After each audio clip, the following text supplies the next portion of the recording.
الله من الشيطان الرجيم. بسم الله الرحمن الرحيم. الحمد لله رب العالمين الرحمن الرحيم مالك يوم الدين.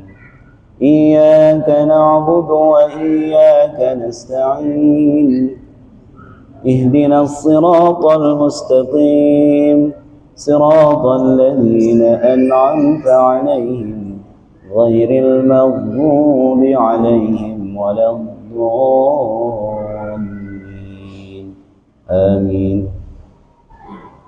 الحمد لله والصلاة والسلام على رسول الله أما بعد. قال رب اشرح لي صدري ويسر لي أمري واحلل عقدة من لساني يفقهوا قولي. قالوا سبحانك لا علم لنا إلا ما علمتنا إنك أنت العليم الحكيم.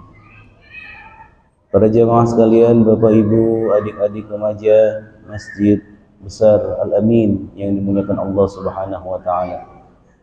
Alhamdulillah, pada kesempatan maghrib kali ini kita kembali melanjutkan tentang tafsir Al-Amin min Kitabil Jalalain. Yang pada kesempatan kali ini kita akan sama-sama mengkaji surah Al-Ma'un. Dan sebelum kita membahas tentang tafsirnya, kita laki dulu. Saya membaca kemudian diikuti oleh Bapak Ibu dan adik-adik sekalian. A'udzu billahi minasy syaithanir rajim.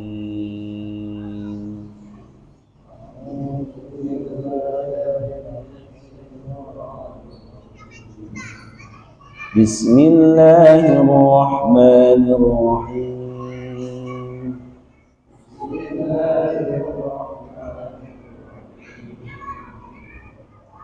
أرأيت الذي يكذب بالدين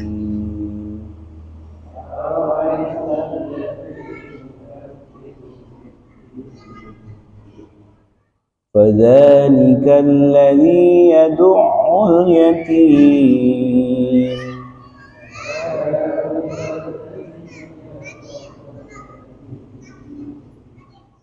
ولا يحض على طعام المسكين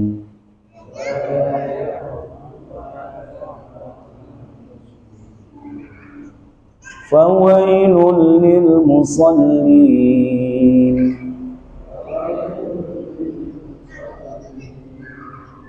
الذين هم عن صلاتهم ساهون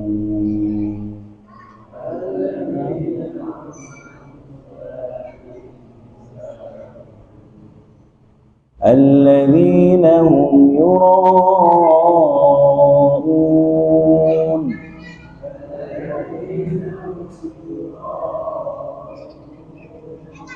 ويمنعون الماعون.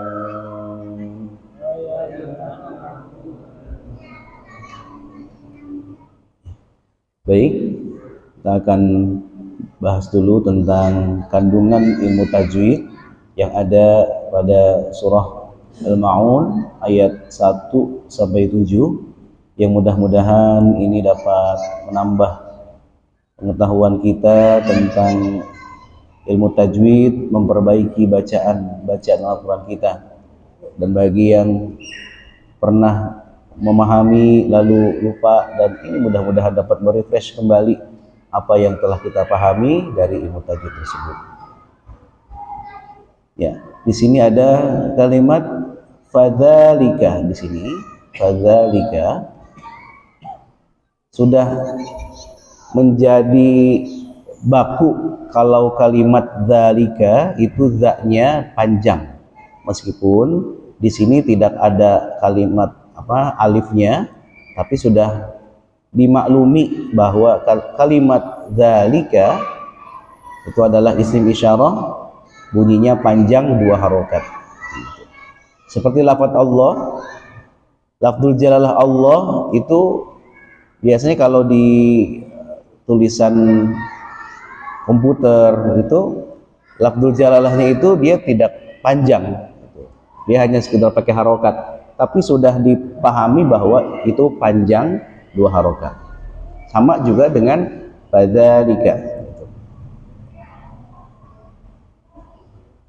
Lalu di sini ada, nah alif lam, di sini ada alif lam yad'ul yatim ta'amil miskin. Ini namanya alif lamnya adalah alif lam qamariyah.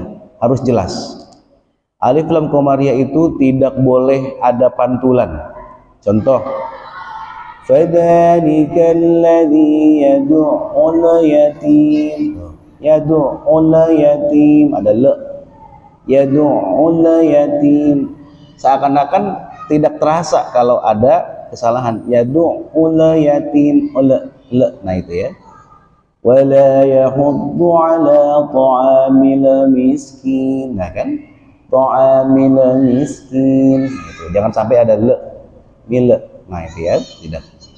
Jadi harus pastikan jelas mil. Yad'ul ta'amil miskin, jangan ta'amil miskin. Nah, jangan lu. Nah, di sini ada fawailul lil musallin. Ada tanwin bertemu dengan huruf lam di sini. Tanwin bertemu dengan huruf lam ini adalah yang disebut dengan idgham bila gunnah. Idgham bila gunnah hurufnya ada 2, ada lam dan ada ro. Apabila ada tanwin atau sukun, huruf yang berharokat sukun atau nun mati atau tanwin bertemu dengan huruf lam, maka bunyi sukunnya itu, bunyi tanwinnya itu langsung disambung kepada huruf lam dan ro-nya. Seperti ini, tidak fawailun, tidak fawailun lil musallin, tapi fawailul langsung. Tapi jangan fawailul. Nah, jangan dilamain, jangan digunnahkan, jangan fawailul lil musallin. Nah, tidak boleh ya. Dia harus satu ketukan, fawailul lil, fawailul lil. Nah itu tidak fawailul lil musallin. Nah itu ya. Jadi harus satu ketukan, tidak boleh gunnah atau memanjang seperti idgham bi gunnah. Kalau idgham bi gunnah yaitu harus, namanya gunnah harus panjang ya. Contoh faman ya'mal. Nah itu wailun yawma idzin lil mukadzibin. Nah itu wailun. Nah itu harus digunakan. Nah, sementara lam dan ro ini dia tidak digunakan, hanya idgham saja. Idgham bila gunnah, idgham tanpa didengungkan, tanpa dilama-lamain. Wa wailul lil musallin. Nah, ini bisa dibaca panjang. Lin. Pastikan yang dipanjangkan itu li-nya. Li. Itu matobi'inya dipanjangkan karena di akhir ayat sampai 6 harokat, itu namanya mad arid lis sukun. Mad arid lis sukun. Jadi boleh dibaca 2 harokat, bisa dibaca 4 harokat, atau dibaca 6 harokat. Inilah yang disebut mad arid lis sukun. Fawailul lil musallin. Kedua harokat. Fawailul lil musallin. 4 harokat. Atau yang lebih panjang lagi, 6 harokat. Fawailul lil musallin. Nah itu 6 harokat. Jadi bisa 2, 4 atau 6 harokat. Mad arid lis sukun. Alladzina hum an salatihim. Nah ini an salatihim, dia harus ikhfa, bunyinya samar-samar, tidak an salatihim, tapi an. Nah itu samar, ikhfa namanya ya. pertengahan, ya, di pertengahan, tidak terlalu kering, tidak terlalu tebal, atau tidak juga terlalu tipis. Tidak alladzina hum 'an salatihim, nah itu terlalu tebal, atau terlalu tipis. Alladzina hum 'an salatihim, nah itu tipis. Ya, ini tidak tebal, tidak tipis, tapi pertengahan. Alladzina hum 'an salatihim sahun. Nah itu. Jadi ikhfa yang pertengahan. Ada ikhfa yang tebal, qaf dan kaf hurufnya, ada yang tipis, ta, dal, ko itu hurufnya. Nah, yang selainnya yang 10 itu namanya wasat, itu atau wusta, ya, pertengahan. Ikhfa yang pertengahan. Alladzina hum yura'un.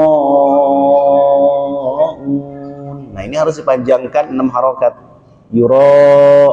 Roknya ini meskipun tidak ada bendera melengkung seperti ini, nah dia tetap dibacanya panjang. Kenapa?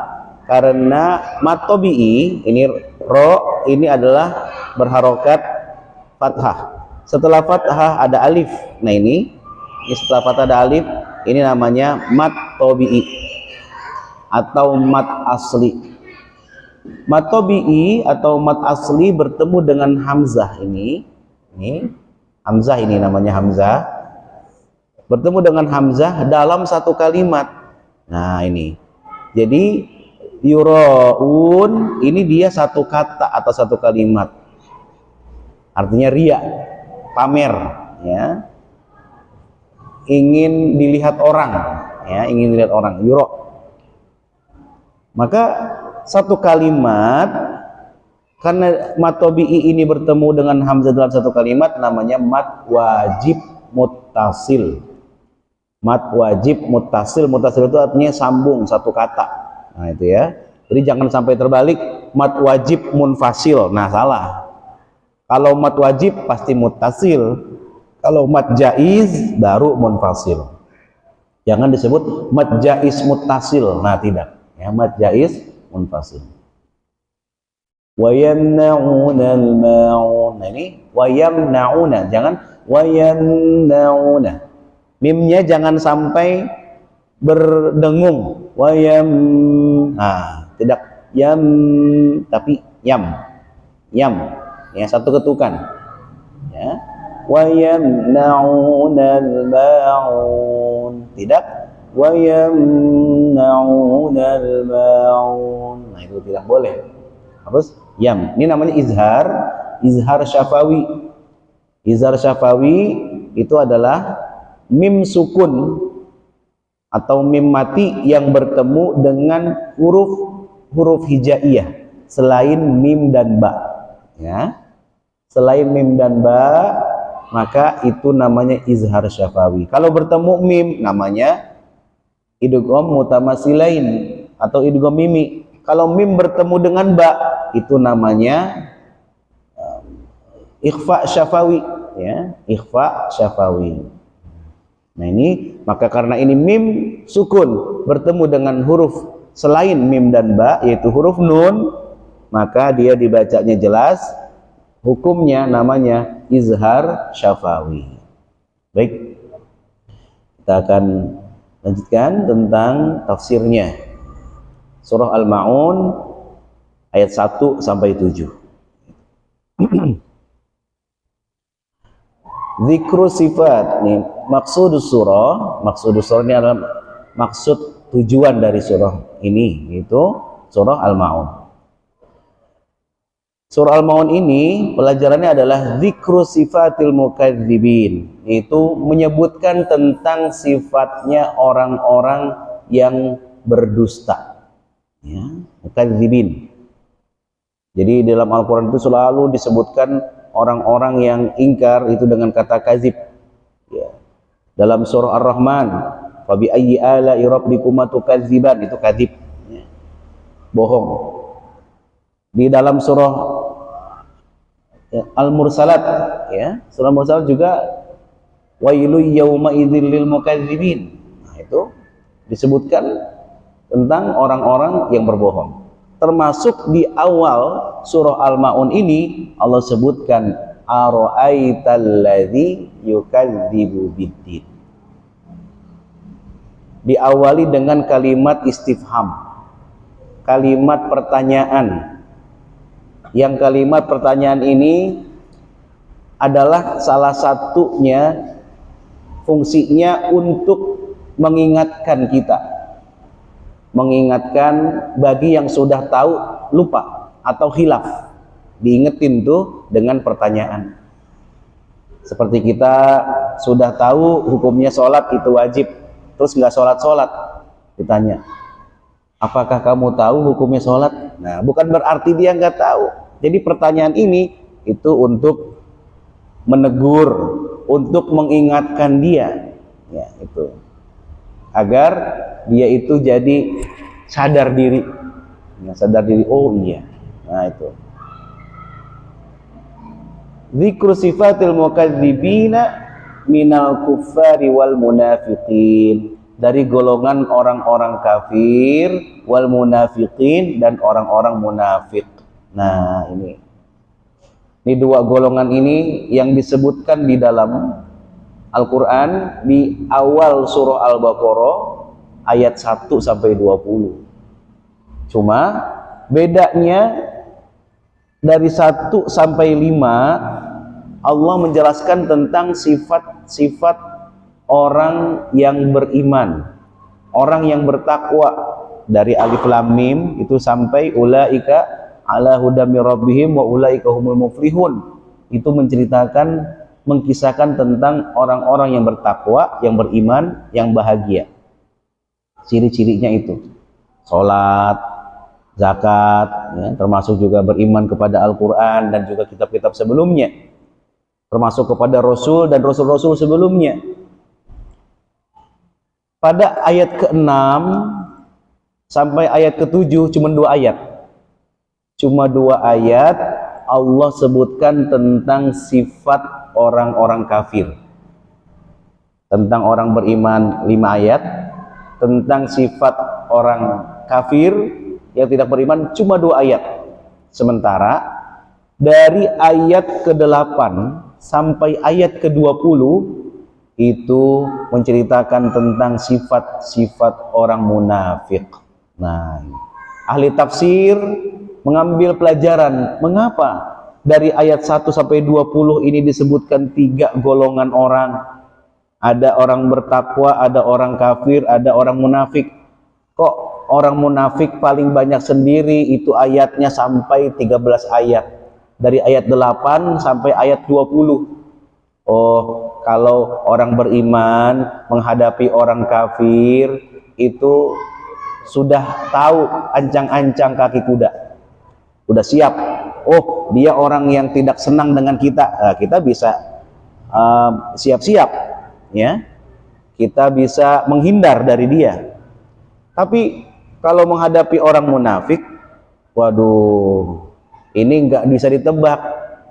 Makanya ayatnya paling banyak orang munafik itu menggunting dalam lipatan, bagaikan serigala berbulu domba, musuh dalam selimut. Waduh, banyak sebutan orang-orang munafik itu.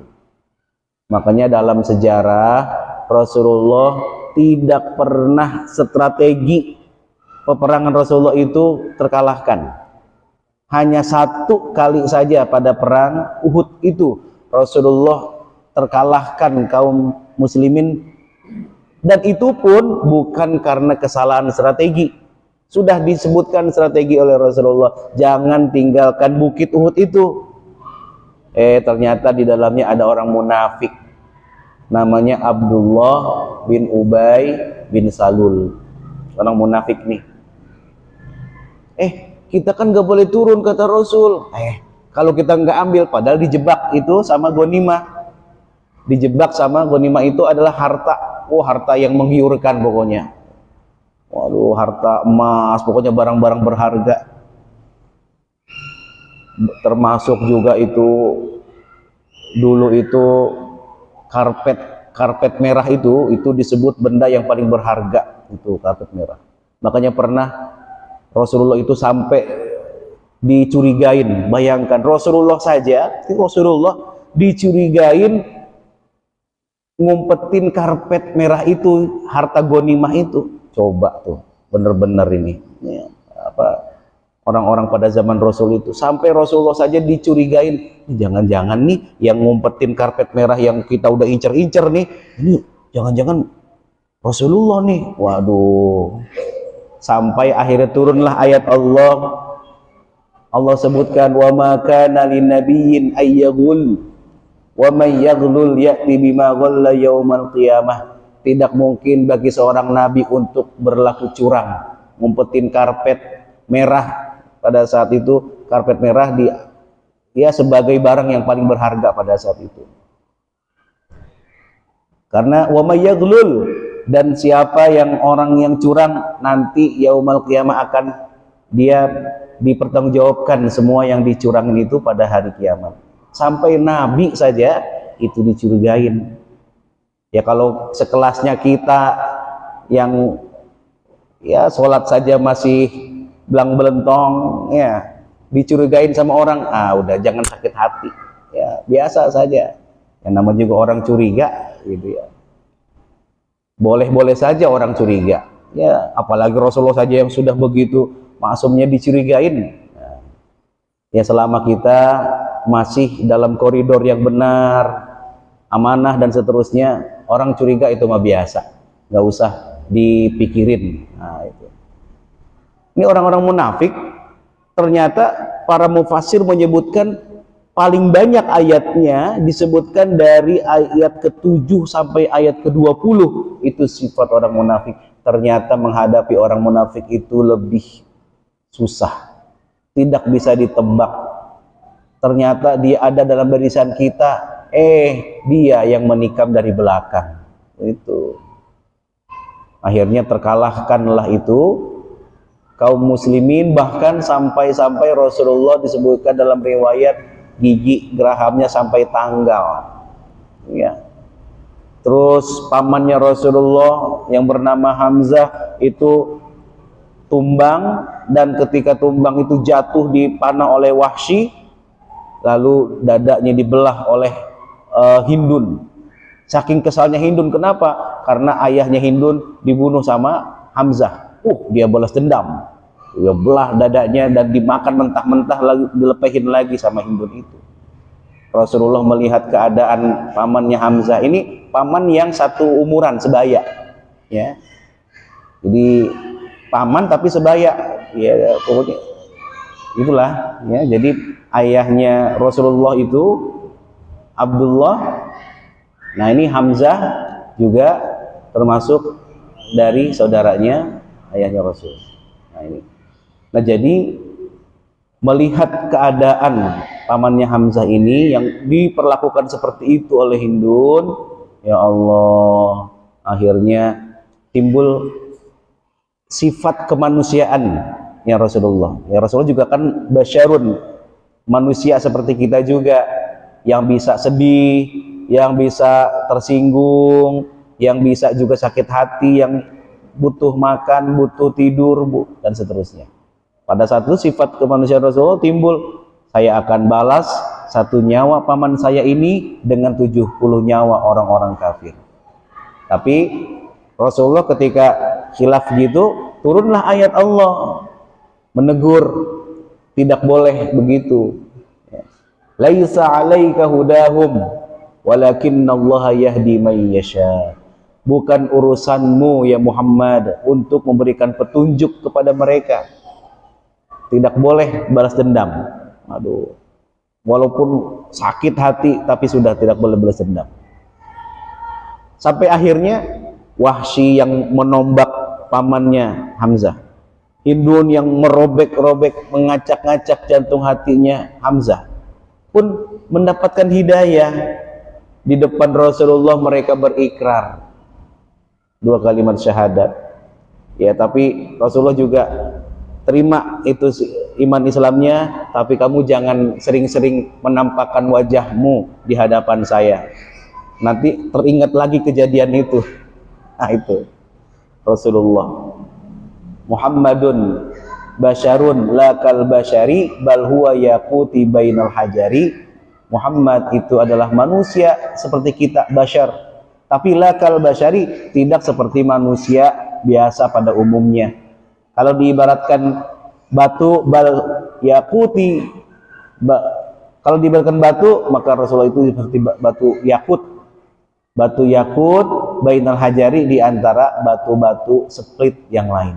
Batu split, batu coran. Kita batu coran, Rasulullah batu yakut, permata. Waduh, yang satu butirnya aja udah nilainya udah sampai ratusan juta. Kalau kita, aduh, dikumpulin sekilo, ya paling baru berapa ribu. Nah gitu. Jadi surah Al-Ma'un ini adalah sebagai penyebutan sifat-sifat orang yang selalu ingkar atau kadzib dari golongan orang kafir dan juga orang munafik. Wat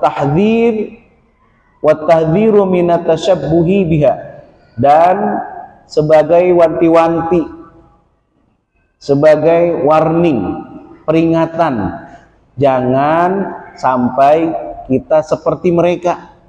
Nah, jangan sampai kita seperti mereka. Kada'il yatim, itu menghardik anak yatim. Jadi kita jangan sampai bersifat seperti orang-orang kafir atau orang-orang munafik. Yang jangan kalau kita baca Al-Quran, lalu kita baca di ayat Al-Quran itu sifat-sifat orang beriman tidak ada pada diri kita. Pas giliran baca sifat-sifat orang munafik, kok ada semua pada diri saya. Kalau gitu saya nggak mau baca Quran deh, tersinggung terus. Itulah Al-Quran sebagai obat penyembuh, syifaun warahmah. Karena Al-Quran itu sebagai obat penyembuh. Jangan tersinggung. Justru kalau tersinggung, pas baca, waduh, ini berarti saya harus membenahi diri saya. Nah, itulah Al-Quran. Kada'il yatim, termasuk juga menghardik anak yatim, tidak peduli dengan anak yatim. Padahal Rasulullah sudah menjanjikan, ana wa kafilul yatim kahataini fil jannah, sambil menunjukkan kedua jarinya begini Rasulullah. Ana, ini Rasulullah yang jari tengah. Wa kafilul yatim, orang yang peduli dengan anak yatim, pengasuh anak yatim. Tapi pengasuh anak yatim yang benar-benar, bukan mengatasnamakan ngasuh anak yatim, ternyata dia memperkaya diri sendiri. Nah, ini yang akan mendapatkan laknat dari Allah. Aduh, pondok pesantren anak yatim, waduh, ternyata memperkaya diri sendiri. Anak yatimnya makan tempe, dianya makan daging. Anak yatimnya pakai sandal jepit, waduh, dia mah pakainya keroncongan. Wah, ini gelangnya tring. Nah, misalnya begitu, memperkaya diri sendiri. Ini yang di dalam Al-Quran disebutkan, innal ladzina ya'kuluna amwalal yatama zulman innama ya'kuluna fi butunihim nara wa sayaslawna sa'ira. Sesungguhnya orang-orang yang memakan harta anak yatim, yang dimakan ke dalam tubuhnya itu bukanlah makanan yang enak, bukan makanan yang lezat, tetapi secara kasarnya yang dimasukkan itu adalah api neraka. Wa sayaslawna sa'ira, dan akan dilemparkan orang-orang seperti itu yang memakan harta anak yatim, mengatasnamakan anak yatim tapi untuk memperkaya diri sendiri, itu ke dalam neraka sa'ir. Lalu para sahabat pada saat itu akhirnya pada takut, para sahabat ngurusin anak yatim. Aduh, saya takut kena ayat itu ya Rasul. Kita kan orang ini juga, orang pas-pasan. Kita kalau ngurusin anak yatim terus kemakan harta anak yatim itu, kalau kamu ikut makan sama mereka dengan harta mereka bareng-bareng, itu sekedar untuk makan, ya nggak apa-apa. Gitu. Bukan untuk memperkaya diri sendiri, tapi diatur uangnya mereka itu, makan bareng-bareng, enak bareng-bareng, nggak enak pun bareng-bareng, itu namanya nggak apa-apa. Itu. Nah, barulah para sahabat itu mengurusi anak-anak yatim. Waduh, karena berat. Sedikit saja itu memperkaya diri dengan harta anak yatim, waduh, itu akibatnya akan dimasukkan ke dalam neraka saya. Tapi kalau ngurusin bener-bener, ya ini hartanya anak yatim, makan bareng-bareng sebagai pengelolanya, sebagai pengasuhnya, lalu dimakan bareng itu, nah itu nggak apa-apa. Bukan untuk memperkaya diri sendiri. Kata Rasul, ana wa kafil yatim, aku dan pengasuhnya anak yatim, yang peduli dengan anak yatim, kahataini fil jannah. Kalau dia benar dia amanah, maka jaminannya surga seperti ini nanti dalam surga. Apa sih maksudnya? Dekat berdampingan sama Rasul. Yang kita kalau pengen melihat Rasulullah saja itu aduh susah, tapi ini sampai bukan hanya melihat, bukan hanya bertemu, tapi berdampingan sama Rasulullah sallallahu alaihi wasallam. Wa adamul haddi ala it'amil miskin, tidak ada rasa untuk mendorong orang lain, mengajak orang lain agar peduli kepada orang-orang miskin, memberikan makan kepada orang-orang miskin yang membutuhkan. Kita makanya diharapkan, dianjurkan untuk selalu melihat kanan kiri kita, depan belakang kita. Jangan kita makan enak sendiri, ternyata sebelah kita, waduh dia belum makan. Ada sebuah kisah makanya itu tentang namanya Muwaffaq. Itu seorang tukang sol sepatu yang dia itu ngumpulin, nabung uangnya dari hasil dia sol sepatu itu, dikumpulin sampai akhirnya banyak untuk ongkos naik hajinya. Lalu dia mau pergi haji, tetapi istrinya sedang hamil muda, lalu dia mencium aroma masakan yang enak dari tetangganya. Waduh, enak banget ini sopnya ini. Lalu dia, namanya orang masih hamil muda, dia ngidam, Mas Muwaffaq, tolong dong mintain itu makanan sama sebelah itu, kok kayaknya enak banget itu sopnya gitu. Akhirnya karena dia suami yang siaga, langsung bawa mangkok. Waduh, tok tok tok, assalamualaikum. Waalaikumsalam. Nah, ini pemilik rumah ini nenek, mohon maaf, istri saya ini lagi ngidam, hamil muda, dan dia mencium aroma masakan nenek itu enak banget, sedap betul. Minta dong semangkok aja. Nah itu. Nah si nenek ini bilang, wahai tetanggaku, makanan ini halal buat kami, karena si nenek ini dia mengasuh anak yatim. Nah itu, dia ada anak-anak yatimnya. Ini halal buat kami, tapi ini haram buat kamu, Muwaffaq. Loh, apa bedanya nih? Kita kan sama-sama muslim. Masa halal buat nenek, haram buat saya? Iya, karena yang saya masak ini adalah bangkai keledai. Karena saya mengasuh anak-anak yatim.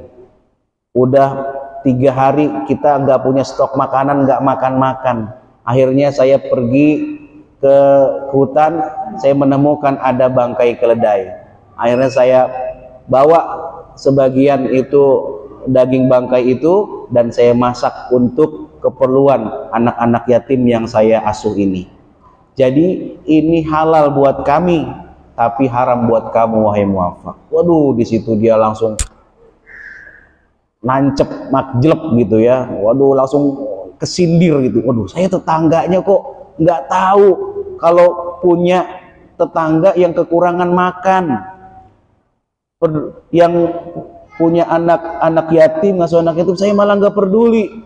Ya Allah, akhirnya Muwaffaq langsung balik ke rumahnya, uang yang dia kumpulkan untuk ongkos naik haji tadi, karena dia nangis, dia bawa itu uang tersebut kepada nenek itu. Nek, beli daging yang bagus, nek, nih uang saya, beli daging yang bagus, jangan makan daging bangkai ini, Nek.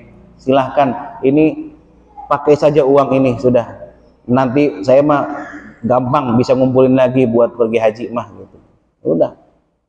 Disebutkan dalam riwayat si Muafaq akhirnya tidak jadi berangkat haji pada tahun itu. Tapi ada ulama besar pada saat itu yang masih di lingkungan tersebut, si Muafaqnya juga kenal. Itu bertemu dengan Muafaq di sana di haji itu. Bahkan sampai tawaf itu kan, sa'i dan seterusnya. Lalu ketika sudah selesai musim haji, ulama ini bertamu ke rumahnya Muafaq. Muafaq, kamu kok sombong banget kemarin? Saya tegur-tegur kamu nggak nengok-nengok. Padahal Muafaq nggak pergi haji gitu kan? Saya nggak pergi haji saya gitu kan? Saya di rumah aja. Kamu jangan bohong. Orang saya ngeliat kamu betul gitu kan? Saya kan paham betul kamu ini begitu. Gitu. Ya Allah. Dan disebutkan pada tahun itu, di dalam riwayat itu, seluruh jamaah haji yang pada saat itu hajinya mardud semuanya, tertolak. Tapi karena Muafaq tadi yang mau pergi haji nggak jadi, dia ikhlaskan itu uang pergi hajinya untuk si nenek-nenek pengasuh anak yatim. Allah memberikan keajaiban kepada orang-orang yang haji pada saat itu, makbul, diterima karena keikhlasannya Muafaq. Masya Allah. Nah, ini peduli dengan anak yatim. Makanya kalau kita memicingkan mata sama orang miskin, sama anak yatim, hati-hati, bisa jadi malah kita tidak berkah nanti hartanya. Termasuk juga surah Al-Maun ini wattaghaful anis shalah, orang-orang yang lupa dengan sholatnya. Ghafil, ini orang-orang yang lupa sholatnya, ini diingatkan. Jangan sampai sholatnya itu bolong-bolong, belang-belentong. Sholat mah sholat, tetapi dia sahun, lalai. Makanya disebutkan fawailul lil musallin, celakalah bagi orang yang sholat. Ini jangan dipotong di sini. Setelah itu selesai, waduh berarti kalau sholat celaka. Bukan, ada lanjutannya. Yang sholatnya bagaimana? Alladzina hum an sholatihim sahun, yang sholatnya itu dia lalai di sholatnya, dientar-entarin, gampang sholat mah dah, nanti aja, sampai habis waktunya dia belum sholat juga. Atau dia gampang-gampangin sholatnya, udahlah saya mah sholatnya ini aja deh, maghrib sama isya aja. Nah, gampang-gampangin sholat. Banyak yang tahu hukumnya sholat wajib tapi dia tidak sholat. Kamu tahu hukum sholat apa? Wajib si, nah pakai si. Nah ini pakai sinya ini yang kadang-kadang dia sholatnya belang-belentong. Itu. Kalau dia menjawab wajib pakai si, nah itu masih tergolong orang-orang yang fujur, orang yang fajir. Fajir itu fasik, ya, orang fasik juga. Dia tahu hukumnya tapi dia tidak melaksanakannya. Dia keluar dari ketaatan dari beragama. Dia tidak sholat, ini kan berarti dia tidak taat kepada agama, melanggar ketaatan agama. Ini namanya fajir atau fasik. Nah, kalau dia mengatakan dia tahu itu wajib, tapi dia bilang, saya mah tidak wajib itu mah begitu. Sampai dia bilang begitu, ini bisa jadi taruhannya adalah iman. Nah, itu ya, taruhannya iman. Karena ini sholat ini imaduddin, tiangnya agama. Kalau dia sampai mengatakan, udah saya emang nggak perlu sholat lagi. Nah, nih mohon maaf, ini bisa jadi imannya rusak. Nah, itu bisa disebut sebagai, bisa jadi orangnya disebut murtad sudah. Iya. Karena apa? Karena sholat imaduddin, itu pilarnya agama. Ya. Termasuk dari rukun Islam. Jadi kalau orang ngaku-ngaku Islam tapi dari rukun itu ada yang bolong, nah, yang namanya rukun kan nggak boleh diloncatin, yang namanya rukun kan nggak boleh nggak dipenuhin. Rukun itu semuanya harus ada, ya kecuali kalau haji bagi yang mampu. Nah ini kan ada kata bagi yang mampunya. Kalau belum mampu ya tidak wajib untuk haji. Tapi kalau sholat selama hayat di kandung badan, sholat itu wajib, tidak boleh ditinggalkan dalam situasi apapun, keadaan apapun. Kecuali kalau perempuan yang menstruasi atau nifas. Warriya bil a'mal, dan riya dengan amal perbuatan. Amal-amalnya riya, pengen dilihat sama orang. Kalau namanya riya, pengen dilihat orang. Kalau pengen didengar sama orang, itu namanya sum'ah. Ini penyakit hati juga nih. Jadi penyakit hati yang mau dilihat sama orang, riya. Yang mau didengar sama orang, sum'ah. Yang pengen dibilang hebat sama orang, ditakjubin sama orang, namanya ujub. Nah ini penyakit hati semuanya. Ujub mau dikasih like and share. Riya mau dilihat sama orang, sum'ah mau didengar sama orang. Itu penyakit hati. Kebaikan kita, jadi setiap kebaikan kita yang mau didengar sama orang namanya sum'ah. Setiap kebaikan kita yang pengen dipuji, yang pengen di like and share, itu namanya ujub. Setiap kebaikan kita yang pengen dipamerin sama orang, dilihat sama orang, maka itu namanya riya. Fatanazzahu ayyuhal mu'minun, maka jauhkanlah wahai orang-orang yang beriman sifat-sifat ini. Jangan menjadi pendusta agama yang tidak sholat. Ara'aital ladzi yukadzibu biddin, ini termasuk orang-orang yang mendustakan agamanya. Falaisat min sifatikum, maka ini bukanlah sifat asli imanikum, orang-orang yang beriman. Wa man tasyabaha biqaumin fahuwa minhum, dan siapa yang orang yang menyerupai seseorang, sesuatu kaum, maka dia pun akan termasuk orang tersebut. Fahdharu, maka hati-hatilah. Sudah masuk Isya, kita cukupkan dengan baca hamdalah. Alhamdulillahi rabbil alamin. Assalamualaikum warahmatullahi wabarakatuh.